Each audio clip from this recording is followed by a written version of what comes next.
প্রিয় বন্ধুরা, আসসালামু আলাইকুম। আমি এখন পড়তে যাচ্ছি পল্লী কবি জসিমউদ্দিনের বাঙালির হাসির গল্প থেকে আরও একটি গল্প। শেরটা কত বড়। তাঁতি আর তাঁতির বউ। সারাদিন তাঁত খটখট, চরকা ঘর ঘর।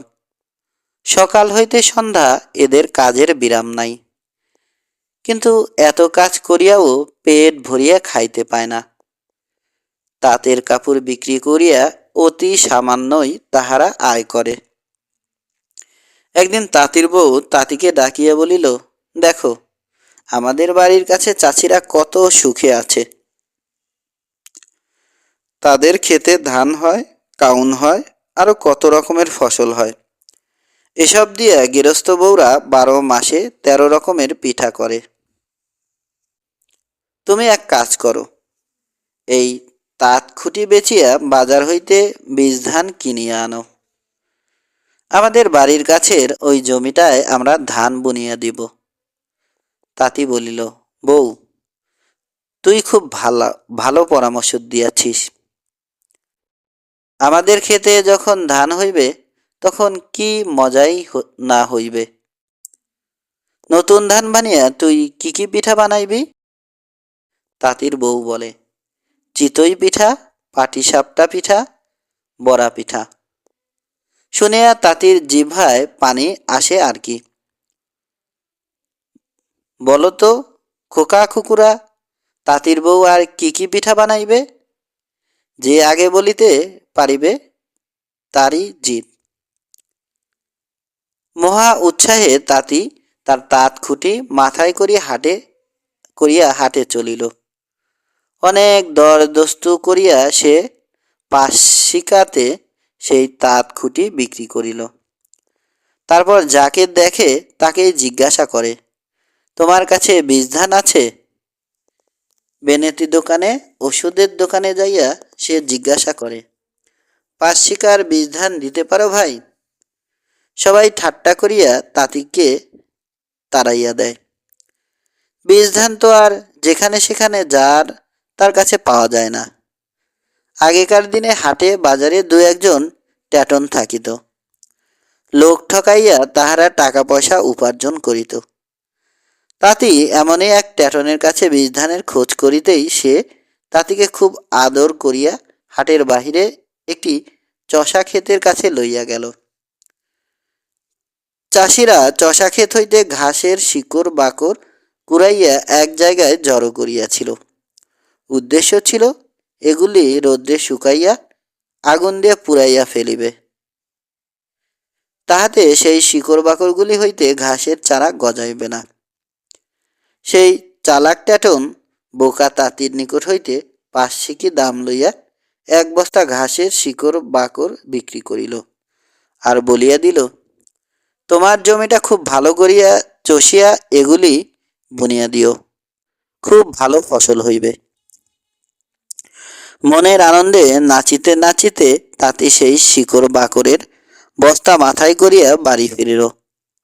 পরদিন সকাল না হইতেই তাঁতি আর তার বউ কোদাল লইয়া তাহাদের বাড়ির সামনের জায়গাটি কুপাইতে লাগিল। তাহাদের তো গরু নাই যে জমি চষিয়া লইবে। তাঁতি আর তার বউ, তারা তাঁত চালাইতে জানে, চরকা ঘুরাইতে পারে, কিন্তু জমি কোপাইতে তাহারা বড়ই হয়রান হইয়া পড়িল। অপটু হাতে কোদাল চলে না। তাঁতি মাটিতে এক কোপ মারিয়া হাঁপাইয়া পড়ে। তাঁতির বউ কোদাল লইয়া মাটিতে আর এক কোপ দিয়া শুইয়া পড়ে। তাঁতি গামছা দিয়া বাতাস করিয়া তাকে সুস্থ করে। আবার তাঁতি কোদাল লইয়া মাটিতে 2-3 কোপ দিয়া হয়রান হইয়া পড়ে। তাঁতির বউ তার কপালে তেল মালিশ করে, হাত পা টিপিয়া দেয়। এইভাবে প্রায় 1 মাস পরিশ্রম করিয়া বাড়ির সামনের জমিটুকু তারা কোপাইয়া শেষ করিল। শুধু কি কোপাইল, জমিতে ঘাসের শিকড় বাকড় যা কিছু ছিল সব বাছিয়া ক্ষেতের একপাশে জড়ো করিল। শুভ দিনে শুভক্ষণে তারা হাট হইতে কেনা সেই ঘাসের শিকড় বাকড় ক্ষেতের মধ্যে ছড়াইয়া দিল। তারপর তাঁতি আর তার বউ প্রতিদিন সকালে বিকালে সেই জমিতে কলসি কলসি পানি আনিয়া ঢালিতে লাগিল। একে তো ঘাসের শিকড় বাকড়, তার উপর এত যত্ন। কয়েকদিনের ভিতরে কালো মেঘের মতো করিয়া তাঁতির ক্ষেতখানি নতুন নতুন ঘাসের চারায় ভরিয়া গেল। দেখিয়া তাদের কি আনন্দ! তাহারা আরো যত্ন করিয়া খেতে পানি ঢালিতে লাগিল। অল্প দিনের মধ্যেই সেই ক্ষেতের ঘাস বুক সমান উঁচু হইয়া উঠিল।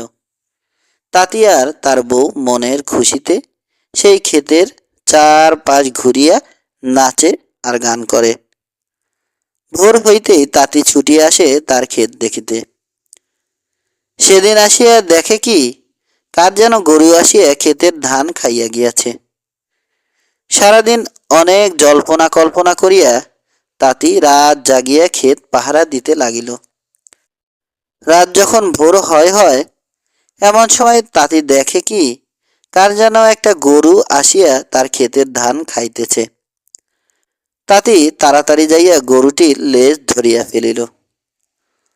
গরুটি তৎক্ষণাৎ আকাশে উড়িতে আরম্ভ করিল। উড়িতে উড়িতে মণি ঠাকুরের আঠালে যাইয়া পৌঁছিল। তাঁতি তো গরুর লেজ ধরিয়াই আছে। সেই গরুটি ছিল আকাশের মণি ঠাকুরের। সকালবেলা দোহাইতে আসিয়া মণি ঠাকুর দেখেন তার গরুর লেজ ধরিয়া একটি মানুষ। মণি ঠাকুরকে দেখিয়া তাঁতি তেরিয়া বেরিয়া বলিল, আপনার কি আক্কেল? আমি গরিব মানুষ, আপনার গরু ছাড়িয়া দিয়া আমার ক্ষেতের ধান খাওয়ান? তাঁতির প্রতি মণি ঠাকুরের দয়া হইল। মণি ঠাকুর তাঁতিকে 2 সের চাউল দিয়া বলিলেন, এই চাউল লইয়া গিয়া একটি হাড়ির মধ্যে রাখিবে। সেই হাড়ি হইতে যত চাউল লইবে, হাড়ির চাউল ফুরাইবে না।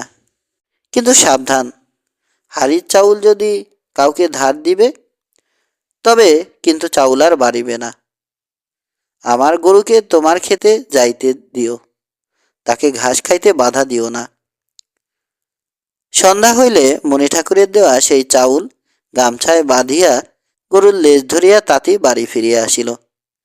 তাঁতির বউ খুঁটিয়া খুঁটিয়া তাঁতির নিকট হইতে সমস্ত খবর শুনিল।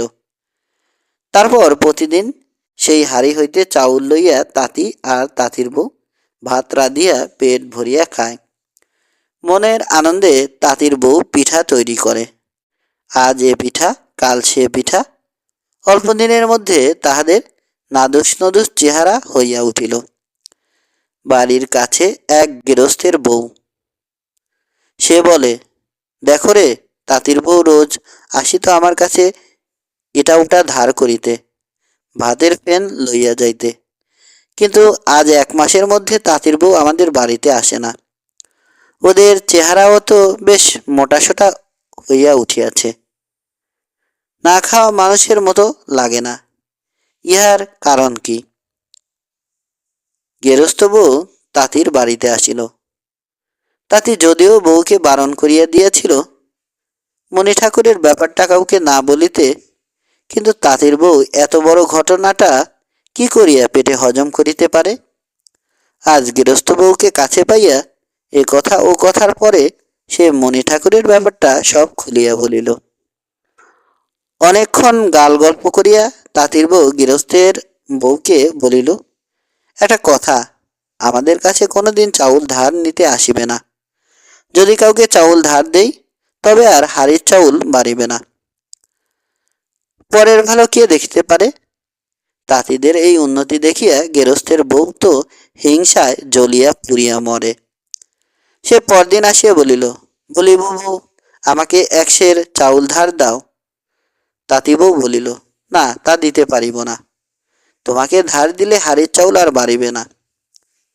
গেরস্থের বউ বলিল, বউ, তোমার মাথার কিরা, আমাকে 1 সের চাউল ধার দাও। চাউল ধার দিলে হাড়ির চাউল যে বাড়ে না, এ একটা কথার কথা। হাড়ির চাউল নিশ্চয় বাড়িবে। চাউল ধার দিলে হাড়ির চাউল বাড়ে কিনা একবার পরীক্ষা করিয়াই দেখো না। তাঁতি বউয়ের মন গলাইতে বেশিক্ষণ লাগিল না। গৃহস্থের বউ তাহার নিকট হইতে এক সের চাউল কর্য করিয়া বাড়ি ফিরিল। সন্ধ্যাবেলা তাঁতির বউ রান্না করিতে চাউলের হাঁড়িতে হাত দিয়াছে। হাঁড়িতে একটিও চাউল নাই। হাঁড়িটি লইয়া এদিকে ঘুরায়, ওদিকে ফিরায়, কিন্তু চাউল বাহির হয় না। তখন তো মাথায় বাড়ি। তাঁতি আসিয়া সকল কথা শুনিয়া বউকে খুব বকিল, কিন্তু বকিয়া আর কি হইবে। পরামর্শ করিয়া স্থির করিল, তাহারা দুইজনেই গরুর লেজ ধরিয়া আবার সেই মণি ঠাকুরের বাড়ি যাইবে। রাত হইলে মণি ঠাকুরের গরু আসিয়া যেই তাঁতির ক্ষেতে ঘাস খাইতে আরম্ভ করিয়াছে, তাঁতি দৌড়াইয়া যাইয়া গরুর লেজ ধরিয়া ফেলিল। গরু তো তাড়া খাইয়া আকাশে উড়িতে আরম্ভ করিল। তাঁতির বউ আসিয়া তাঁতির পা ধরিয়া ফেলিল। গৃহস্থের বউ গোপনে ক্ষেতের একপাশে লুকাইয়াছিল। মণি ঠাকুরের বাড়ি যাইবার জন্য তাহারও বড় ইচ্ছা। সেও যাইয়া তাঁতি বউয়ের পা ধরিয়া ঝুলিয়া রহিল। ধীরে ধীরে অনেক উপরের আকাশ দিয়া তাহারা উড়িয়া যাইতে লাগিল। এত দূরের পথ চলিতে তাঁতি বউ চুপ করিয়া থাকিতে পারে না। সে তাঁতিকে জিজ্ঞাসা করে, আচ্ছা বলো তো, মণি ঠাকুর যে সের দিয়ে তোমাকে চাউল মাপিয়া দিয়েছিলেন, সে সেরটা কত বড়? তাঁতি তো বউয়ের উপর আগেই চটা। সে ধমক দিয়া বলিয়া উঠিল, তা দিয়া তোমার কি হইবে? তাঁতির বউ কাঁদিয়া কাটিয়া মান অভিমান করিয়া বলিল, আচ্ছা বলো না কত বড় সেরটা। এবার তাঁতি রাগিয়া মাগিয়া গরুর লেজ হইতে হাত ছাড়িয়া যেই দেখাইতে গিয়েছে এই এত বড় সেরটা, অমনি তাঁতি পড়িল তাঁতির বউয়ের উপর, তাঁতি বউ পড়িল গেরস্তের বউয়ের উপর। তিনজন ধপাস করিয়া মাটিতে পড়িয়া গেল। সমাপ্ত।